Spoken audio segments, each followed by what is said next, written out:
नरसी जी की दादी जब मंदिर गईं और वहां एक साधु बैठे थे, हाथ जोड़कर कहा, महाराज मेरा बेटा कुछ बोल नहीं पाता, कुछ सुन नहीं पाता, कृपा करो।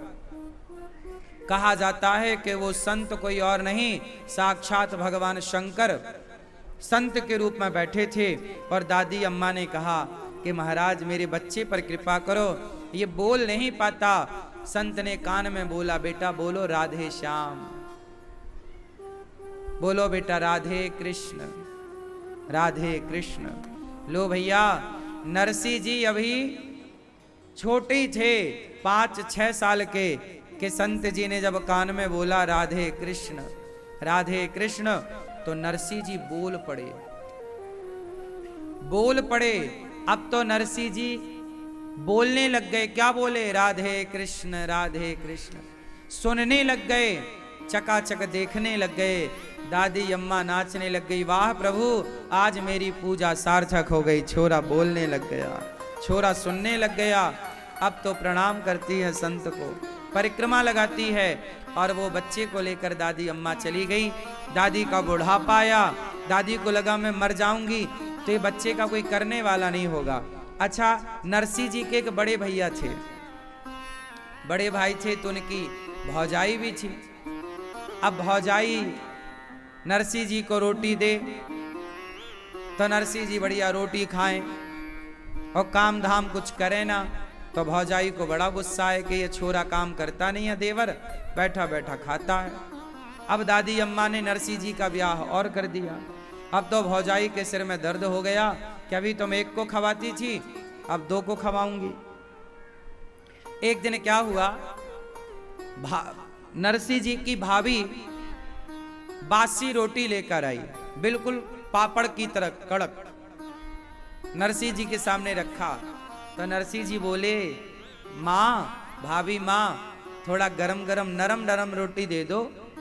अब तो भाभी टूट पड़ी, हाँ तेरो बाप बैठो है कमाए भी किताई, तेरे बाप लाए के देखो गरम गरम, कुछ करे धरे तो ना है, कछु काम धाम तो तू करता नहीं है, बैठे बैठे हमें ऑर्डर लगाता है कि गरम रोटी चाहिए, ये चाहिए, जा कुछ कमा। खूब रोटी के कारण अपमान भौजाई ने किया नरसी जी का। अब नरसी जी को बहुत बुरा लगा। नरसी जी घर से चले गए, एक जंगल में चले गए। वहां जंगल में एक वीरान जगह पर भगवान शिव का मंदिर था। मंदिर क्या, एक चबूतरा था, उसमें भगवान शिव, छोटा सा चबूतरा, शिव जी बैठे थे।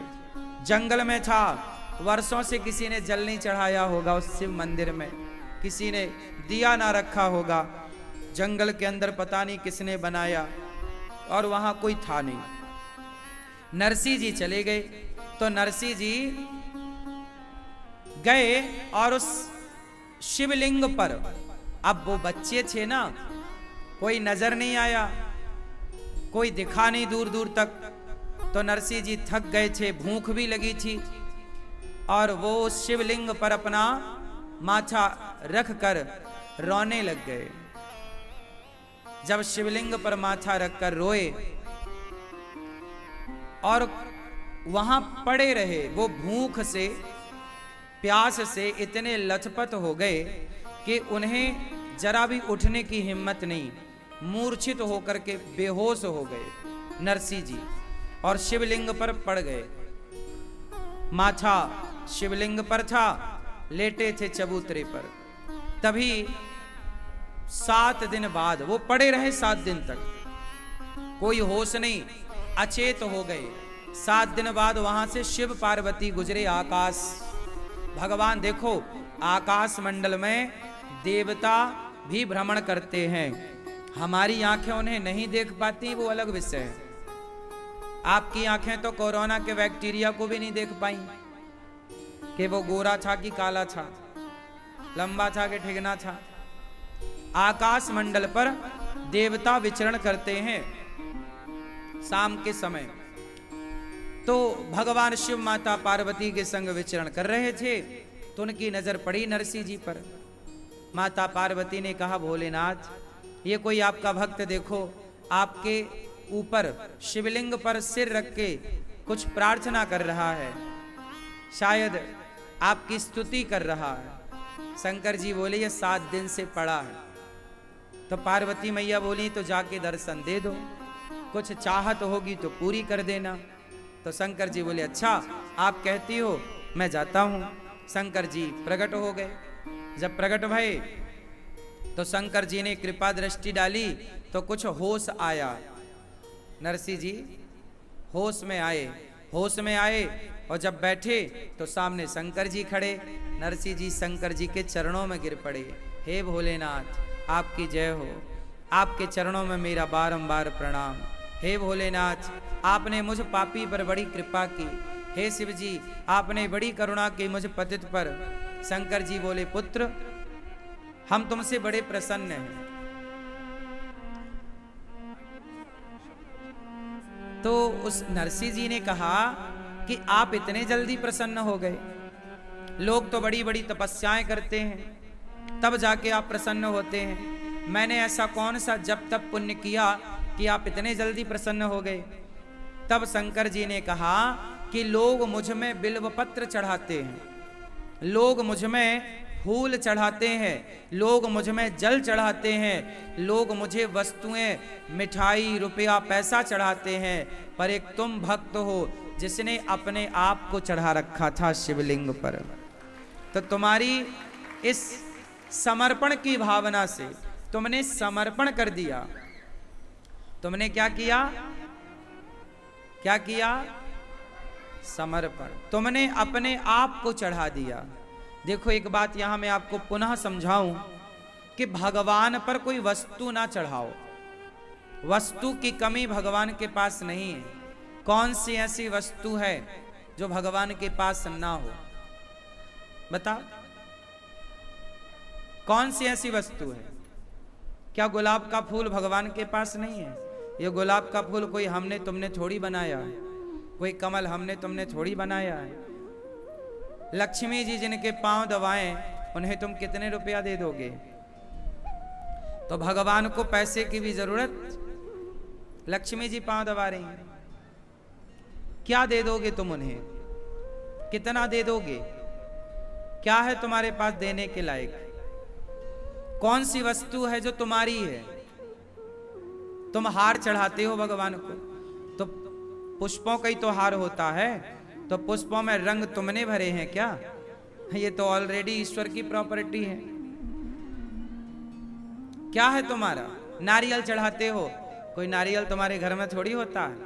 ऑलरेडी उसमें स्वाद भरने वाले, पानी भरने वाले नारियल में भगवान है।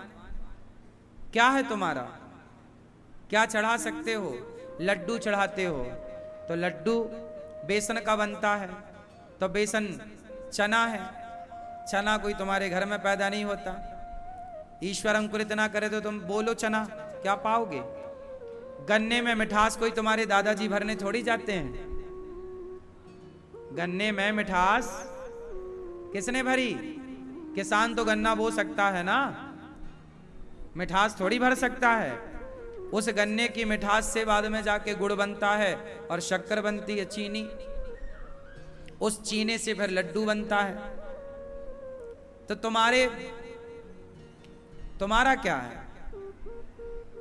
आप लड्डू से खुश करना चाहते हैं भगवान को, पेड़ों से वस्तुओं से खुश करना चाहते हैं भगवान को। भगवान को इन वस्तुओं का लोभ ना दिया करो। भगवान को ये वस्तुएं नहीं चाहिए, है ना? क्या चाहिए? भगवान को भक्त का निर्मल मन, भक्त का प्रेम चाहिए। आप अपने आप को समर्पित क्यों नहीं कर देते? प्रभु मैं वस्तु क्यों चढ़ाऊं? अपने आप को, खुद को। आप वस्तुएं तो खूब चढ़ाते हैं, अपने आप का समर्पण नहीं कर पाते। प्रभु हम आपके हैं। बोलो हे नाथ, हे नाथ हम आपके हैं। कहने से नहीं, अभी तो आपने कह दिया कि हम आपके हैं। मान लो हृदय से कि हम भगवान के हैं। ये सब कुछ भगवान का है। ये व्यापार, ये परिवार हमारा नहीं है। ये सब कुछ तन मन धन सब तेरा, तेरा तुझको अर्पण।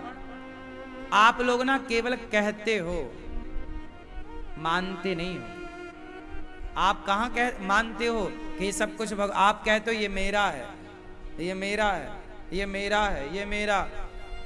मेरा कुछ नहीं होता, सब कुछ भगवान का है। मेरा मुझ में कुछ नहीं। अच्छा बताओ आपका क्या है? क्या है आपका भैया? ये जो मूछें हैं आपकी, ये मूछों का एक भी बाल आपका है? बोलो।